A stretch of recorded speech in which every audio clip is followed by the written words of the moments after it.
So students, today we will start chapter number 5 જેનું નામ છે દ્રવ્યની અવસ્થાઓ. દ્રવ્યની અવસ્થાઓ. ઓકે, ચેપ્ટર નંબર 5 ભણીશું જેનું નામ છે દ્રવ્યની અવસ્થાઓ. બાળકો, દ્રવ્યની મુખ્યત્વે ત્રણ ભૌતિક અવસ્થાઓ હોય છે. આમ તો દ્રવ્યની મુખ્યત્વે ત્રણ ભૌતિક અવસ્થા છે: ઘન અવસ્થા, પ્રવાહી અવસ્થા અને વાયુ અવસ્થા. કઈ કઈ અવસ્થા આવશે? ઘન, પ્રવાહી અને વાયુ અવસ્થા. પણ આની સાથે સાથે ફિઝિક્સની બે એક્સ્ટ્રા અવસ્થા આપણે ફિઝિક્સમાં જ ભણીશું 12મા પછી. એક છે પ્લાઝ્મા અવસ્થા અને છેલ્લી છે બોઝ-આઇન્સ્ટાઇન કન્ડેન્સેટ. કઈ આવશે? બોઝ-આઇન્સ્ટાઇન કન્ડેન્સેટ. તો ટોટલ 5 ભૌતિક અવસ્થાઓ અસ્તિત્વમાં છે. છેલ્લી બે અવસ્થા કોલેજ લેવલ પર આગળ આવશે. 12મા ધોરણનું પહેલું ચેપ્ટર ઘન અવસ્થા અને 11મા સાયન્સના આ 5મા પ્રકરણમાં તમને પ્રવાહી અને વાયુ અવસ્થા વિશે સમજાવ્યું છે. તો આ ચેપ્ટરમાં આપણે પ્રવાહી અને વાયુ અવસ્થા વિશે ભણીશું. આ અવસ્થાને ભણવા માટે જરૂરી છે મુખ્યત્વે બે બાબતો. બરાબર? એમાંની પહેલી બાબતનું નામ છે આકર્ષણ અપાકર્ષણ બળો અને બીજી બાબતનું નામ છે થર્મલ એનર્જી એટલે કે ઉષ્મીય ઉર્જા. બાળકો, સૌથી પહેલો પ્રશ્ન આપણો એ છે કે આંતરઆણ્વીય બળો કોને કહે છે? આંતરઆણ્વીય બળો કોને કહે છે? ઓકે, તો આંતરઆણ્વીય બળ એટલે શું? એની વ્યાખ્યા આપણે લખીશું: પારસ્પરિક ક્રિયા કરતા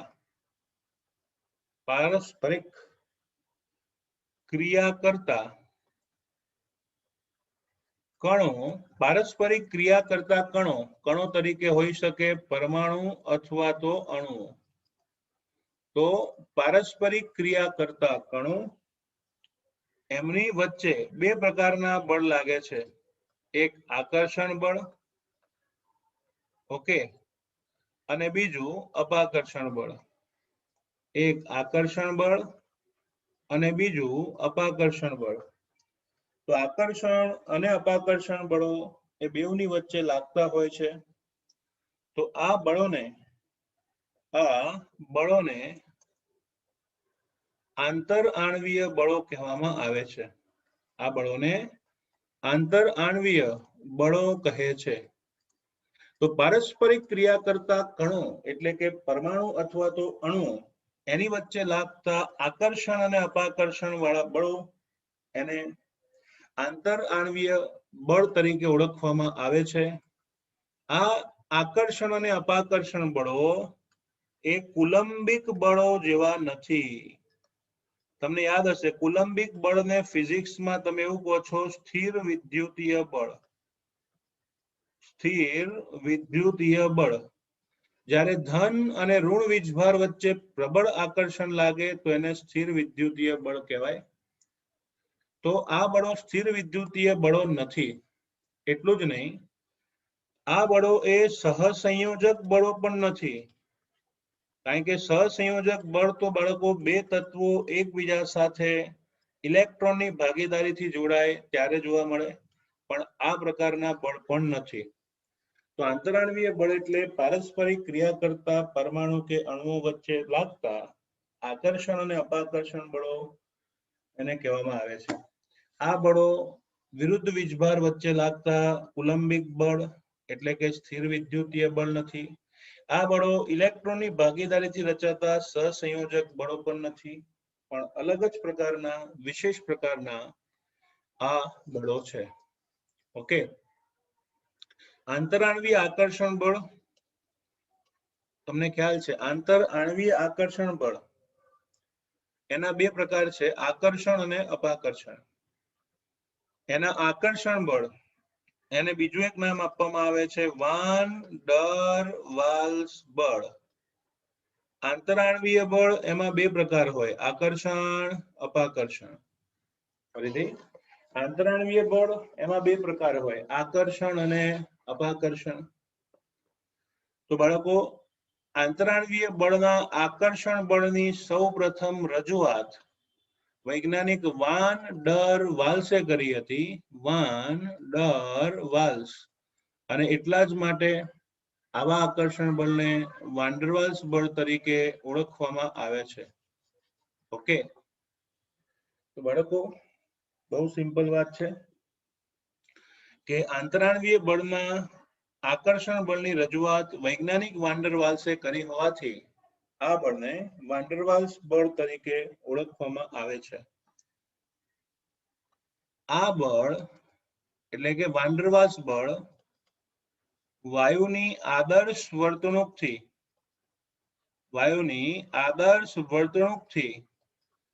વિચલનના અભ્યાસને આધારે વૈજ્ઞાનિક વાન ડર વાલ્સે તારવેલું હતું. આ બળ વાયુની આદર્શ વર્તણૂકથી વિચલનના અભ્યાસના આધારે તારવેલું હતું. હવે તમને એવું થાય કે સાહેબ આ વાયુની આદર્શ વર્તણૂકથી વિચલન એટલે શું? એક સીધી વાત કહું, ખોટું નહીં લગાડતા, પણ જનરલ આવું વિચારવાનું, સમજણ વધારે પડે. બરાબર? સપોઝ કોઈ વિદ્યાર્થી સવારમાં સ્કૂલે જઈને બપોર ઘરે પાછો આવતો હોય તો સ્કૂલ 12 વાગ્યાની પતી જતી હોય, પરંતુ એને ઘરે આવતા 12:30 ની જગ્યાએ સીધો 1 વાગી જતો હોય, રોજ 1 વાગી જાય. બરાબર? કોકની જોડે ઢોસા ખાવા ઉભા રહી ગયા હોય. બરાબર? દુર્ગા સ્કૂલ વાળાને વધારે અનુભવ હશે. કોક ચણાચોર ખાવા જતું રહ્યું હોય. કહેવાનો મતલબ કોઈને મળવા ગયું હોય, કોક કોઈની જોડે ઊભું હોય, તો ઘરમાં જે કેવી વ્યક્તિ હોય એને શંકા તો જાય જ કે હારું સ્કૂલમાં ટાઈમ 12:10 છૂટી જાય છે અને આવતા 1 વગાડી દેશે, કેમ? કારણ છુપું આકર્ષણ બળ. હવે આ જે છુપું આકર્ષણ બળ છે એને વાન ડર વાલ્સ બળ કહેવાય. 12:10 છૂટો, 12:30 ઘરે આવી જવા જોઈએ, અડધો કલાક મોડું થાય છે એટલે તમારી આદર્શ વર્તણૂકમાં કંઈક વિચલન આવ્યું, કંઈક ફેરફાર થયો. આવો ફેરફાર ક્યારે થાય? જ્યારે કોઈ છુપું આકર્ષણ બળ હોય ત્યારે જ. તો જેવું વિદ્યાર્થીઓ માટે વિચારીએ છીએ એવું જ જો વાયુઓ માટે વિચારીએ, એવું કોણે વિચાર્યું? વાન ડર વાલ્સે. એટલે આમ વાન ડર વાલ્સ વૈજ્ઞાનિકે વાયુઓની આદર્શ વર્તણૂકથી વિચલનના અભ્યાસ પરથી આ બળ આપ્યું છે. ઓકે, વાન ડર વાલ્સ બળ એના મુખ્યત્વે 3 પ્રકાર છે. એમાંનો પહેલો પ્રકાર આપણે જોઈએ, એનું નામ છે વિસર્જન બળો અથવા લંડન બળો. ઓકે, વિસર્જન બળો અથવા તો લંડન બળ એ નામથી પહેલું આકર્ષણ બળ ઓળખાય છે. તો આ વિસર્જન બળ ક્યારે જોવા મળે? તો વિસર્જન બળ મોટા ભાગે પરમાણુ એટલે કે સાદા તટસ્થ પરમાણુ અને અધ્રુવીય અણુઓમાં આ પ્રકારનું આકર્ષણ બળ જોવા મળે છે. પરમાણુ અથવા તો વિદ્યુતીય રીતે સંમિત અણુ એટલે અધ્રુવીય અણુઓમાં આ બળ જોવા મળે છે. જેમ કે હિલિયમનો પરમાણુ હિલિયમને આકર્ષે. પછી અધ્રુવીય અણુઓમાં યાદ રાખો N2 + N2, O2 + O2, H2 + H2.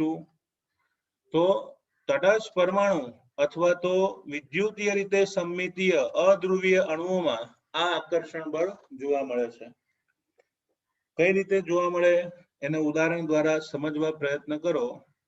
ધારો કે 2 પરમાણુઓ એકબીજાથી દૂર છે. અહીંયા હું ડ્રો કરું છું. 2 પરમાણુઓ એકબીજાથી દૂર છે. ઓકે, હવે ઇલેક્ટ્રોનના વિદ્યુત વાદળને આપણે શેડ વડે દર્શાવીએ તો ઇલેક્ટ્રોન એનું વાદળ તટસ્થ પરમાણુમાં એકદમ સમમિતીય રીતે ગોઠવાયેલું છે.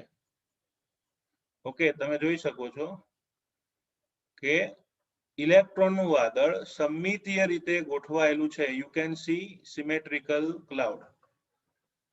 તો આમ પરમાણુ હોય કે અધ્રુવીય અણુઓ હોય, એમાં કેન્દ્રની આસપાસ ઇલેક્ટ્રોનનું વાદળ સમમિતીય રીતે ગોઠવાયેલું હોય.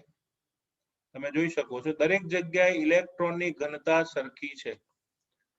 પણ જ્યારે આવા પરમાણુઓ એકબીજાની નજીક આવે, ધારો કે પહેલાને કહીશું પરમાણુ એ, બીજાને કહીએ પરમાણુ બી, તો જ્યારે આવા પરમાણુઓ એકબીજાની નજીક આવે તો આ પરિસ્થિતિમાં પરમાણુ એ માં ઇલેક્ટ્રોનીય ભારનું વિતરણ થાય.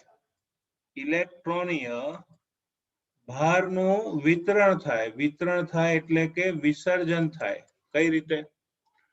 તો બંને નિર્દોષ રીતે હતા, પણ નજીક આવવાથી શું થયું? તો કે પરમાણુ એ પરમાણુમાં ઇલેક્ટ્રોનનું વાદળ અથવા તો ઇલેક્ટ્રોનની ઘનતા એ એક જ દિશામાં જતી રહી. જે સમમિતીય વિદ્યુત વાદળ હતું કેન્દ્રની આસપાસ, એની જગ્યાએ ઇલેક્ટ્રોનીય ભારનું વિતરણ થઈ, ઇલેક્ટ્રોન ઘનતા જમણી બાજુ વધી ગઈ. એના લીધે શું થાય? જમણી સાઈડનો છેડો ઋણ વીજભારિત અને ડાબી સાઈડનો છેડો ધન વીજભારિત બને છે. પરમાણુ એ એમાં આવું થયું, એને કહેવાય ઇલેક્ટ્રોનીય ભારનું વિતરણ થયું જમણી તરફ. એનાથી પ્રેરિત થઈને બીજો પરમાણુ પણ સમમિત રહેતો નથી. એ પણ પોતાના ઇલેક્ટ્રોનીય ભારનું વિતરણ કરે છે. પોતાના ઇલેક્ટ્રોનીય ભારનું વિતરણ કરે છે અને તે ક્ષણિક સમય માટે, અર્થાત ખૂબ જ ઓછી માત્રાના સમય માટે આ રીતે બે ધ્રુવો ઉત્પન્ન કરશે. વાદળનો ઋણ ધ્રુવ, અહીંયા લખવું હોય તો લખી બી શકાય, ઇલેક્ટ્રોન વાદળનો ઋણ ધ્રુવ અને કેન્દ્રનો ધન ધ્રુવ. તો આ પ્રકારની અવસ્થામાં ક્ષણિક સમય માટે બંનેના વિરુદ્ધ ધ્રુવ એકબીજા વચ્ચે જે આકર્ષણ બળ પેદા કરે એને વિસર્જન બળ તરીકે ઓળખવામાં આવે છે. ફરીથી, પરમાણુઓ જ્યારે દૂર હોય ત્યારે બંને પરમાણુઓ એમાં ઇલેક્ટ્રોનનું વાદળ સમમિત હોય છે. કેવું હોય છે? સમમિત. પણ જ્યારે પરમાણુઓ એકબીજાની નજીક આવે ત્યારે ઇલેક્ટ્રોનનું વાદળ સમમિત ન રહેતા ઇલેક્ટ્રોનીય ભારનું અથવા ઘનતાનું વિતરણ થાય છે અને ઇલેક્ટ્રોન વાદળનું વિક્ષેપણ થઈને તે જમણી સાઈડના ખૂણા પર જશે. આથી એ છેડો ઋણ વીજભારિત અને ડાબી સાઈડનો છેડો ધન વીજભારિત બનશે. પરમાણુ એમાં આ પરિસ્થિતિ થયા બાદ તેનાથી પ્રેરાઈને પરમાણુ બીમાં પણ ઇલેક્ટ્રોનીય ભારનું વિતરણ થશે અને ક્ષણિક સમય માટે આ અવસ્થામાં બંનેના વિરુદ્ધ ધ્રુવો એકબીજાને જે આકર્ષણ અનુભવે એને કહેવાય કયું બળ? વિસર્જન બળ. બરાબર. એવું જરૂરી નથી કે ઇલેક્ટ્રોનનું વાદળ માત્ર જમણી સાઈડ જ જાય. ઇલેક્ટ્રોનનું વાદળ ડાબી તરફ પણ જઈ શકે છે. ઇલેક્ટ્રોનનું વાદળ ડાબી તરફ પણ જઈ શકે છે. સમજી ગયા? ઇલેક્ટ્રોનનું વાદળ ડાબી તરફ પણ જઈ શકે અને જમણી તરફ પણ જઈ શકે. પણ વિરુદ્ધ ધ્રુવો વચ્ચે જે આકર્ષણ બળ થયું, વિરુદ્ધ ધ્રુવો વચ્ચે જે આકર્ષણ બળ થયું એ આકર્ષણ બળને કહીશું વિસર્જન બળ. ઓકે, કયું બળ કહેવાય? વિસર્જન. આ બળને એન્ટ્રન્સ એક્ઝામમાં વિક્ષેપણ બળ પણ કહેવામાં આવે છે. વિક્ષેપણ બળ. કારણ કે ઇલેક્ટ્રોન ઘનતાનું વિક્ષેપણ થયું એટલે નામ બી અપાય વિક્ષેપણ બળ. આ આકર્ષણ બળ પહેલીવાર સાયન્ટિસ્ટ ફ્રિટ્ઝ લંડન એને સમજાવ્યું હોવાથી તેમના માનમાં તેને લંડન બળ તરીકે પણ ઓળખવામાં આવે છે. It is also called London attraction force. Okay, આ આકર્ષણ બળ એ વિશ્વનું સૌથી ઓછું આકર્ષણ બળ છે. સૌથી ઓછું પ્રબળ આકર્ષણ બળ છે. અને તે માત્ર 500 પિકોમીટર જેટલા અંતર સુધી પ્રવર્તે છે. Only 500 picometre distance. બરાબર, સૌથી ઓછું પ્રબળ અને માત્ર 500 પિકોમીટર અંતર સુધી પ્રવર્તે છે. બીજી એક વાત, આ પ્રકારની આકર્ષણ આંતરક્રિયા અથવા તો આ પ્રકારનું આકર્ષણ બળ અથવા તો એની સાથે સંકળાયેલી પારસ્પરિક ઉર્જા, તો પારસ્પરિક ઉર્જા અથવા તો આ પ્રકારનું આકર્ષણ બળ બે પરમાણુ કે અણુઓ વચ્ચેના અંતર, સરેરાશ અંતર એની 6 ઘાતના વ્યસ્ત પ્રમાણમાં હોય છે.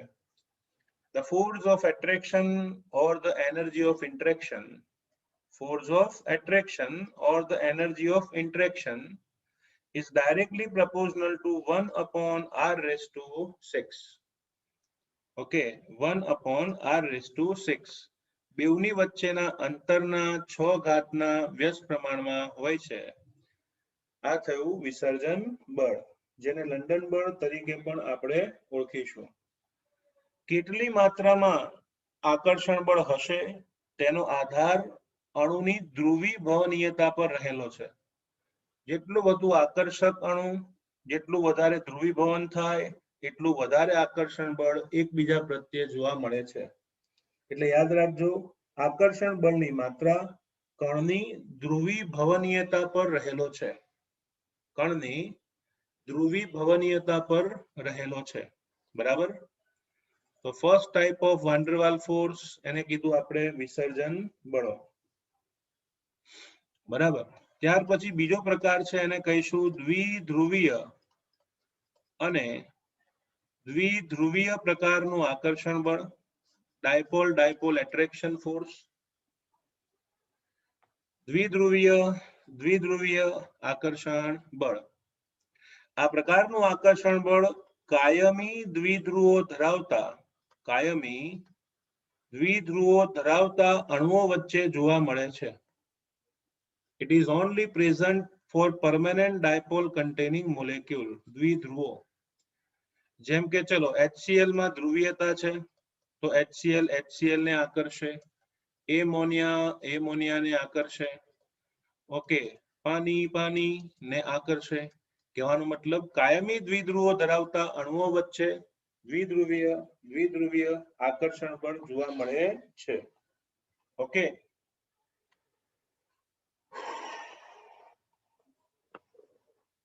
હવે આમ થાય કેવું ખબર છે, ઉદાહરણ તમને HCl નું જ આપીશ. ચલો ધારી લો કે આ HCl અણુ છે, બરાબર, અહીંયા હાઇડ્રોજન અને અહીંયા ક્લોરીન. તમને ખ્યાલ છે સહસંયોજક બંધનું ઇલેક્ટ્રોન યુગ્મ ક્લોરીનની વિદ્યુત ઋણતા વધુ હોવાથી ક્લોરીન તરફ ખસેલું હશે. તો સહસંયોજક બંધનું ઇલેક્ટ્રોન યુગ્મ ક્લોરીન તરફ ખસવાથી ક્લોરીનનો પરમાણુ આંશિક ઋણ વીજભારીય અને હાઇડ્રોજન પરમાણુ આંશિક ધન વીજભારીય બને છે. ક્લોરીન આંશિક ઋણ વીજભારીય અને હાઇડ્રોજન આંશિક ધન વીજભારીય બને છે. આવા બંધને ધ્રુવીય સહસંયોજક બંધ કહેવામાં આવે છે. શું કહીશું? ધ્રુવીય સહસંયોજક બંધ. અન્ડરસ્ટુડ? ઓકે, તો આમ કાયમી દ્વિધ્રુવો ધરાવતા આવા HCl જેવા અણુઓ જ્યારે એકબીજાની નજીક આવે ત્યારે તમે જુઓ, પહેલો HCl નો અણુ અને આ બીજો HCl નો અણુ દોરું. આ H અને Cl, H અને Cl. દ્વિધ્રુવ ચાક માત્રા ક્લોરીન તરફ ખસેલી હશે. ક્લોરીન બને આંશિક ઋણ હાઇડ્રોજન ધન, ક્લોરીન આંશિક ઋણ હાઇડ્રોજન ધન. તો ક્લોરીન તરફ આ ઇલેક્ટ્રોનનું વાદળ ખસતું હોવાથી ક્લોરીન તરફ ઇલેક્ટ્રોનનું વાદળ આ રીતે આમ ખસતું હોવાથી, ઓકે, ક્લોરીન તરફ ઇલેક્ટ્રોનનું વાદળ ખસતું હોવાથી ક્લોરીન ઋણ અને હાઇડ્રોજન ધન. બીજું, આ પ્રકારનું આકર્ષણ બળ કાયમી આકર્ષણ બળ છે, પરમેનન્ટ એટ્રેક્શન ફોર્સ. કેમ? કારણ કે દ્વિધ્રુવો કાયમ રહેવાના ને.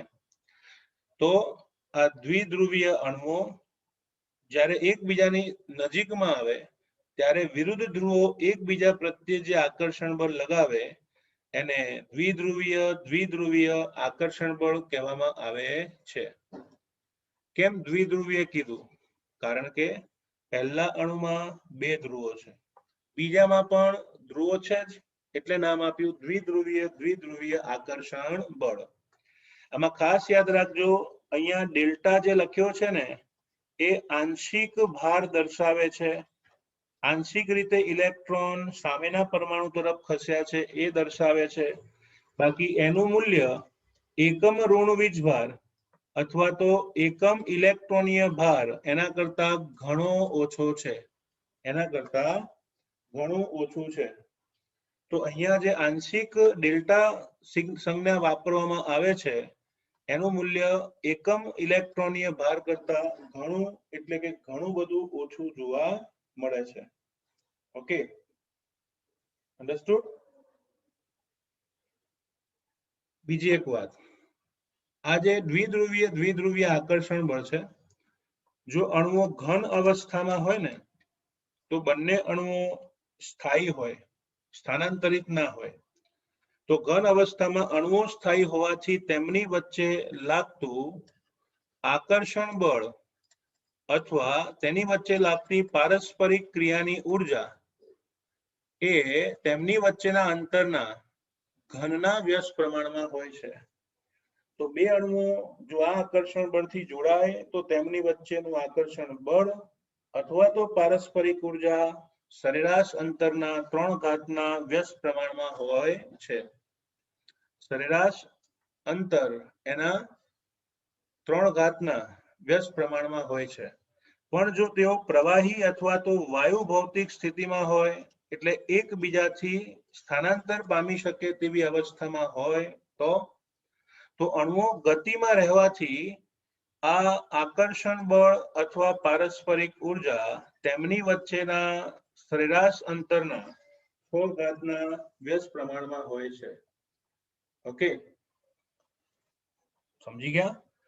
અને યાદ રાખજો, કોઈ પણ પ્રકારનો અણુ હોય તેમાં હંમેશા લંડન બળ અથવા તો વિસર્જન બળ હોય તો ખરા જ.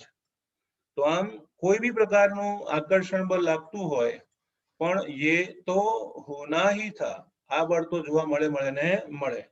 તમે એવું કહી શકો કે HCl માં દ્વિધ્રુવીય બળની માત્રા લંડન બળ કરતા વધુ છે, વાત સાચી, પણ લંડન બળ હોય તો ખરું જ.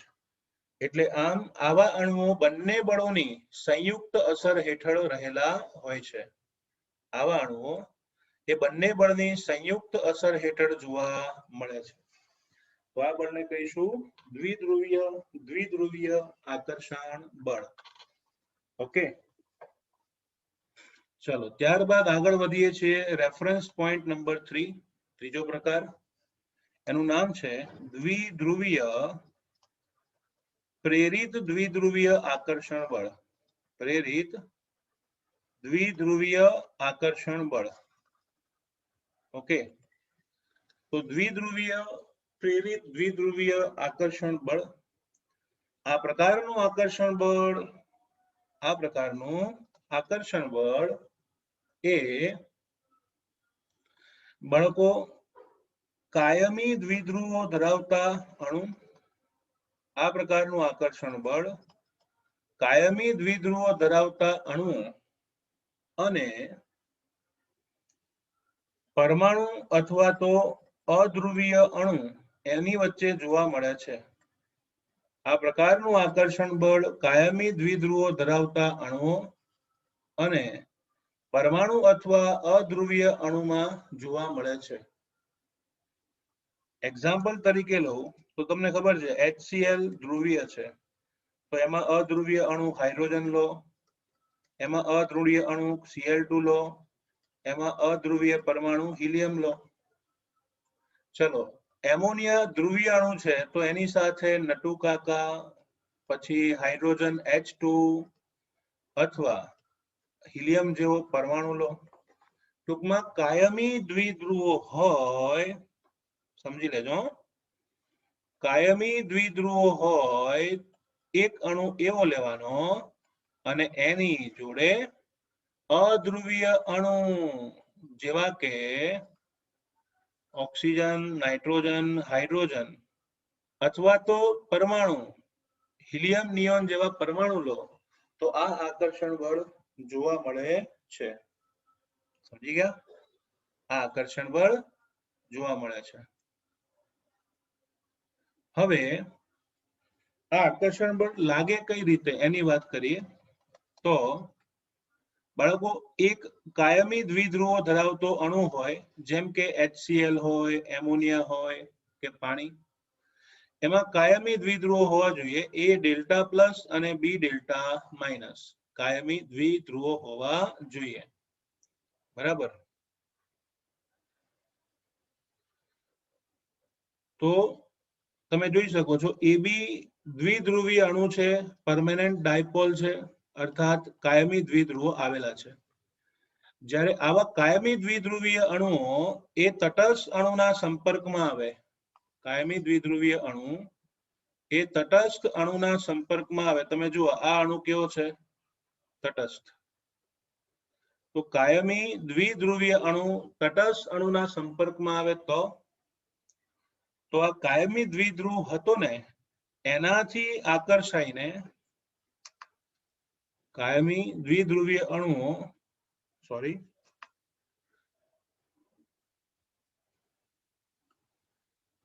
કાયમી દ્વિધ્રુવીય અણુઓ તેનાથી પ્રેરિત થઈને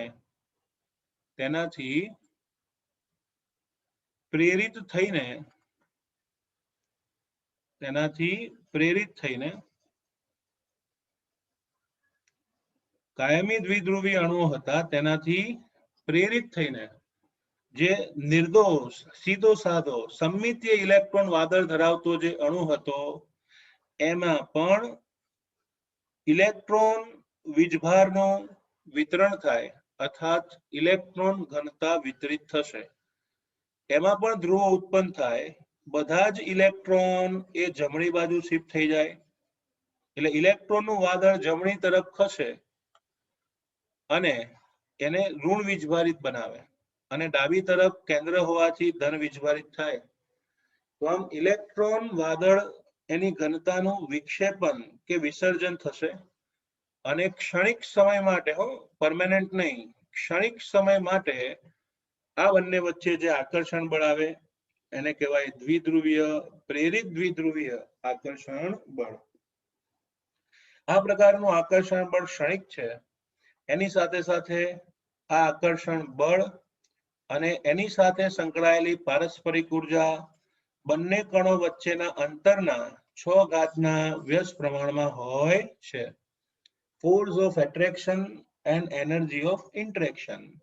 આકર્ષણ બળ અને પારસ્પરિક ઉર્જા બંને તેમની વચ્ચેના અંતરની 6 ઘાતના વ્યસ્ત પ્રમાણમાં હોય છે. એમાં પણ યાદ રાખજો પ્રેરિત દ્વિધ્રુવ ચાપ માત્રા, આ પ્રેરિત દ્વિધ્રુવ ચાપ માત્રા કાયમી ધ્રુવીયતા ધરાવતા અને વિદ્યુતીય રીતે તટસ્થ એવા આ અણુ એની ઉપર આધારિત છે. કેટલા પ્રમાણમાં આ ધ્રુવીયતા ઉત્પન્ન થશે તેનો આધાર દ્વિધ્રુવીય અણુ કેવો પ્રબળ છે એની ઉપર રહેલું છે. ઓકે, સમજી ગયા? જેટલી ધ્રુવીય ભવનતા વધુ હોય તો આકર્ષણની પારસ્પરિક ક્રિયા વધારે જોવા મળશે. જેટલા ધ્રુવો વધારે પ્રબળ હોય એટલું વધુ આકર્ષણ જોવા મળે. અને ખાસ યાદ રાખવાનું યે તો હોના હી થા એટલે કે વિસર્જન બળો અથવા તો એને કહેવાય લંડન બળો એ બધા જ પ્રકારના અણુઓમાં હોય જ છે. એટલે આવા અણુઓ એમાં એડિશનલી લંડન બળ પણ હાજર હોય છે. તો 3 પ્રકારના વાન ડર વાલ્સ બળ તમે ભણ્યા. સૌથી પહેલું બળ કયું? વિસર્જન બળ. બીજું દ્વિધ્રુવીય અને ત્રીજું દ્વિધ્રુવીય પ્રેરિત દ્વિધ્રુવીય પ્રકારનું આકર્ષણ બળ. ઓકે, તો બાળકો પહેલું આપણે જોયું વિસર્જન બળ. તમને એના એક્ઝામ્પલ્સ આપું છું, ખાલી વ્યવહારમાં ખબર પડે ને એના માટે, બહુ સિરિયસલી ન લેતા. આ પ્રકારનું આકર્ષણ બળ છે ને ઘણા બધા લોકોમાં નજરે જોઈ શકાતું હોય છે. તમે જુઓ ને તો તરત ખબર પડે. સપોઝ કોઈ વ્યક્તિ અહીંયાથી આમ જઈ રહ્યો છે, ધનાયન આબાવથી રોડ ઉપર જઈ રહ્યો છે, સામેથી ઋણાયન આવી રહ્યા છે, તો શરૂઆતમાં સ્પીડ વધુ હોય વ્હીકલની, પણ જેમ જેમ નજીક આવે એટલે વ્હીકલની સ્પીડ શું થાય? ઘટે. એટલે ઇલેક્ટ્રોનના વીજભારની ઘનતાનું વિક્ષેપણ થાય. અહીંયા ઇલેક્ટ્રોનના વીજભારની ઘનતાનું વિક્ષેપણ થાય તો સ્પીડ ઘટે, અંતર ઘટે, આકર્ષણ વધે, અને પછી શું? પછી કશું નહીં, પછી આગળ જઈને ફૂલ સ્પીડમાં ગેર પાડી દેવાનો. તો આમ આ જે આકર્ષણ બળ છે ને એ ક્ષણિક છે, ટેમ્પરરી છે. ક્ષણિક અને કેવું છે? ટેમ્પરરી છે. એટલે સૌથી નિર્બળ પ્રકારનું આકર્ષણ બળ હોય તો કયું આકર્ષણ બળ આવશે? વિસર્જન બળ. બરાબર? ઓકે, ટૂંકમાં નથી કહેતા જોવાના પૈસા નથી, બસ એને શું કહેવાય? વિસર્જન બળ. બીજું છે દ્વિધ્રુવીય આકર્ષણ બળ. આ આકર્ષણ બળ તો અલગ જ નામથી હોવું જોઈએ. આનું નામ હોવું જોઈએ ટપુ કે પ્રભા આકર્ષણ બળ. કેમ? કારણ કે આ કાયમી આકર્ષણ બળ છે. સૌથી પહેલું કેવું આકર્ષણ બળ છે? કાયમી છે. તમે જુઓ, બંનેના દ્વિધ્રુવો પરમેનન્ટ હોય છે અને એકનો આંશિક ધન ધ્રુવ બીજાના આંશિક ઋણ ધ્રુવ સાથે જે પ્રબળ બળથી આકર્ષાયેલો રહે, જે પ્રબળ આકર્ષણ બળથી જોડાયેલો રહે, તો એને કહેવાય છે કાયમી આકર્ષણ બળ. તમે જુઓ, લગભગ 2400 એપિસોડ કે 2500 થી પણ વધી ગયા, છતાં પણ એક એપિસોડ એવો નહીં હોય કે જેમાં દ્વિધ્રુવીય આકર્ષણ બળની વાત ન કરી હોય. એક કાયમી ધનધ્રુવ પોતાના પડોશી કાયમી ઋણ ધ્રુવને આકર્ષ્યા કરે તો આ બળને કહેવાય ડાયપોલ. ડાયપોલ એટલે કે દ્વિધ્રુવીય આકર્ષણ બળ. જે એક્ઝામ્પલ આપી રહ્યો છું એ ટેક્સ્ટમાં લખતા નહીં, પાછા બોર્ડમાં લખતા નહીં. બરાબર? ન્યૂઝ ચેનલમાં તમારા પેપરો પ્રકાશિત થશે આ બધું લખશો તો. છેલ્લું છે પ્રેરિત દ્વિધ્રુવીય આકર્ષણ બળ. કોઈ બી પિક્ચરની સ્ટોરી આવી જ હોય છે. એક કપલ હોય અને એક પેલો નિર્દોષ વિચારો માણસ હોય. હવે કપલને જોઈને એનામાં ધ્રુવીયતા પેદા થઈ હોય અને એ જે ક્ષણિક આકર્ષણ બળ થાય એને કહેવાય દ્વિધ્રુવીય આકર્ષણ બળ. બધા બગીચામાં જાઓ તો આવું જ હોય. લોકો સાંજે બગીચે ચાલવા જતા હોય, શું કામ જતા હોય? પોતે નિર્દોષ હોય પણ સામે પેલું કપલ બેઠું હોય. ઘણા ઉદાહરણ છે, પણ આ બધું આપણો સબ્જેક્ટ છે નહીં એટલે ડિટેલમાં પડતો નથી. બરાબર? તો અહીંયા વાન્ડરવાલ્સ બળો કમ્પ્લીટ થાય છે. બરાબર? એના પછીનો પ્રશ્ન છે હાઇડ્રોજન બંધ સમજાવો. આ ઓલરેડી તમને ચેપ્ટરના લાસ્ટ લેક્ચરમાં સમજાયેલો છે. એમાં નવું શું છે? નવું બાળકો એટલું જ છે કે એની ઉર્જા 10 થી 100 કિલો જૂલ પ્રતિ મોલ એની રેન્જમાં હોય છે. બરાબર? હાઇડ્રોજન બંધની ઉર્જા 10 થી 100 કિલો જૂલ પ્રતિ મોલ એની રેન્જમાં હોય છે. બીજું એક નવું એટલું જ છે કે હાઇડ્રોજન બંધ એ ખૂબ જ અગત્યના છે. જૈવિક ક્ષેત્રે તેનું મહત્વ આપણા શરીરના ડીએનએ, આરએનએ એટલે કે ન્યુક્લિક એસિડ અને પ્રોટીનનું મુખ્ય બંધારણ હાઇડ્રોજન બંધને આભારી છે. બરાબર? તો હાઇડ્રોજન બંધ એ ટોપિક ખાસ તૈયાર કરી નાખજો, જોઈ લેજો. ખાલી આ બે જ વસ્તુ નવી છે, બાકી બધું ઉદાહરણ સાથે લાસ્ટ ચેપ્ટરમાં ભણેલા છે. પછી તમને છેલ્લે પેરેગ્રાફમાં હાઇડ્રોજન બંધ છે ને એ છેલ્લેથી બીજા પેરેગ્રાફમાં પૂરો થઈ જાય છે. છેલ્લો પેરેગ્રાફ છે ને એમાં ખાલી કીધું છે કે જેમ આકર્ષણ બળો સમજ્યા ને એમ અપાકર્ષણ બળો પણ અગત્યના છે. તો આ અપાકર્ષણ બળો લાગે ક્યારે? તમને અત્યાર સુધી ભણાય બધા આકર્ષણ બળ જ છે, થિંક પોઝિટિવ. પણ અપાકર્ષણ બળો હોય તો પણ એ લાગે ક્યારે? તો જ્યારે બે પરમાણુઓ એકબીજાની નજીક આવે ત્યારે તેમના કેન્દ્ર ઇલેક્ટ્રોનના વાદળ એકબીજાને અપાકર્ષે છે. એકબીજાને અપાકર્ષે છે.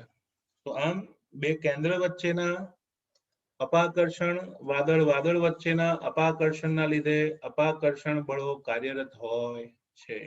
બરાબર. તો નેક્સ્ટ લેક્ચરમાં ઉષ્મીય ઉર્જા ટોપિક થી આપણે શરૂઆત કરીશું અને લોઝ ઓફ ગેસીસ, વાયુના નિયમો વિશે ડિટેલમાં ભણીશું. ઓકે, તો આજે આટલું જ રાખીએ છીએ અને ઘણા લોકોના હોમવર્ક હજુ બાકી છે.